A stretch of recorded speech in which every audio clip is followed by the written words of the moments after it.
নির্ধারিত খাজনার চেয়ে 1 পয়সাও বেশি নেয়, আপনারা তার বিরুদ্ধে রুখে দাঁড়াবেন।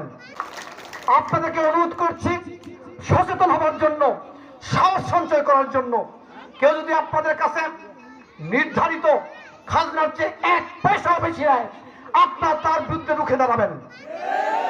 প্রয়োজনে আইন শৃঙ্খলা রক্ষাকারী বাহিনীর কাছে সোপর্দ করবেন।